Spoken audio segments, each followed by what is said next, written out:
Welcome to the show after another weekend of Super Rugby that saw most of the match results in doubt right to the final whistle, with the Highlanders coming up short when it sounded.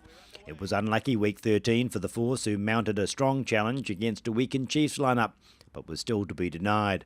The Reds posted the most convincing victory on the back of a great first 40. The bye was no help to the Cheetahs, who found the Hurricanes too slick throughout, thanks to a rejuvenated Beauden Barrett.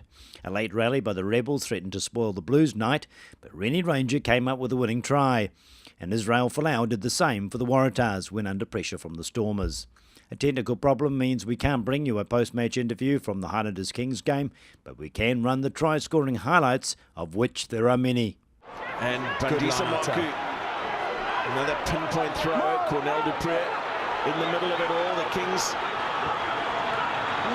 now getting some forward traction from their maul, but Jafta is called use it once.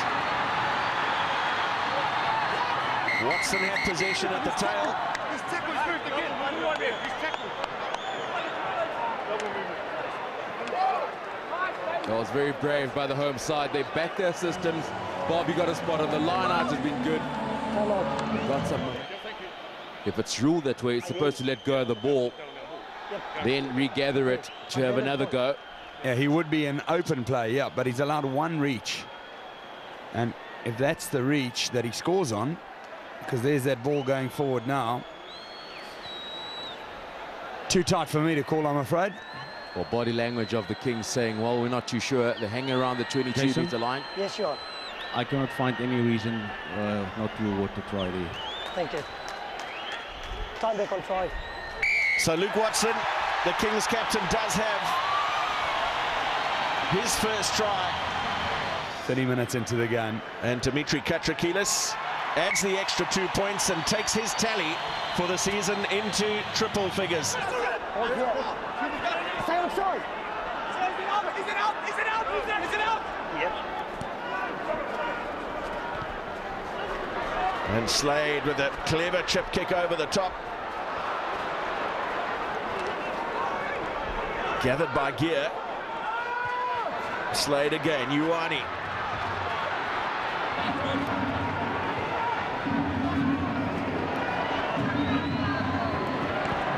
Slade again, same tactic, no one at home for the Kings at the back, and Slade goes in. Advantage very well taken. Yeah, lovely skill shown by Slade and good pace as well. Seander Gray gets across to make the tackle, but it's all in vain. He's done it twice there. The Kings have really got to drop someone back. There's Whitehead, he's up in the defensive line. Well, they'll try as a result of last week's hangover. Last weekend, the Kings were very deep in attack. They allowed the Warriors to walk around. This time, a lot flatter. They put the pressure on, but forget about that second line of defense. Having Cowan around just added elements to his game. Now the Kings missing a line-out throw. A little momentum shift in the game here. And through the middle goes Treby.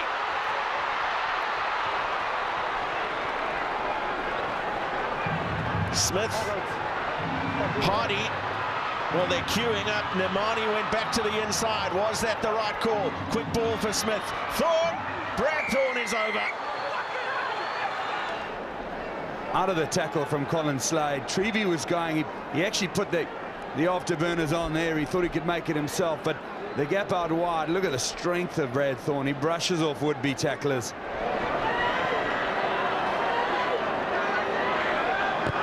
Second try in as many minutes, and Slade. This time it's Bullbring. More! That's over. And some momentum for the Kings. This is looking good for them.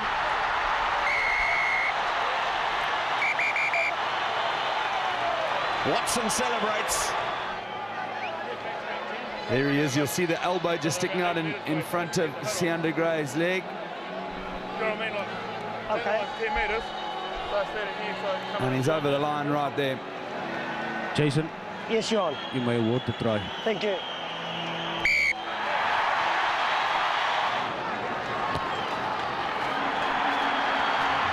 He likes it. The assistants like it. Well, they've got wise to their tactic now of the Highlanders. He's tried it a lot, Sean Venter, around the fringes of the ruck.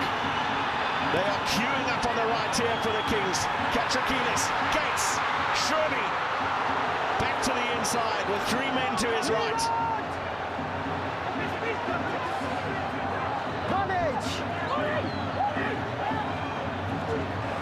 Watson, no way through for him. Venter looks, and then Dupree. Trials awarded. Not every ruck, they're managing to get the ball all the way back. You can see Aaron Smith was offside there. High tackle again. And offside as well from Brad Thorne. And Thorne's missed that tackle close to the line. Got the sense that something had to give. And it was the tackle of Brad Thorne that did. Katrakilis curls it in beautifully. And Slade forced on to the left boot. This is Whitehead, who's taken up a position on the right wing, and a first touch for SP Marais. Played with such distinction in the opening couple of games at fullback, and making his return from injury, replacing Sianda Gray. So shifting to his preferred position in the last line of defence. Dupree flicks it away from Marku. Bandisa Marku for Venter! Oh, that's a wonderful score! Out of the back of the hand. He flicked away the first one, Cornell Dupree. And what a step from Marku. I haven't seen him pass all night. The first time he does, it's... And Katrakilis to take the lead out to 17 as we head towards the final quarter. Another beautiful strike. And then a Welland bye weekend next week. Tanaka again. Has a little go himself. The defence remains resolute. Gear away to Hardy. Opens up for Treby. Was the pass forward the King. Well, here's the break. Gear gets it out to Hardy. He goes through the grab. Lovely run from Treby.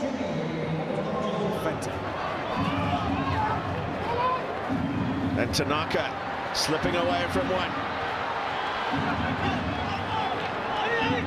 Then a strong carry from Thorne. And a beautiful pass for Jose Gear. This is for the bonus point try. Jose Gear gets over for his 4th of the season and 35th in Super Rugby. And all of a sudden a 7-point game. Tanaka for Smith and Wheeler.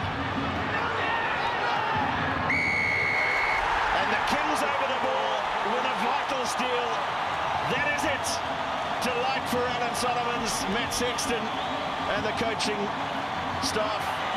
Dismay for Jamie Joseph once again. Luke Watson. The Brumbies, Bulls and Crusaders prospered among the top 6 on the table, all enjoying byes, while their closest threats made no significant inroads. The Cantabrians especially happy when the Cheetahs fell by the wayside and fell out of the top 6.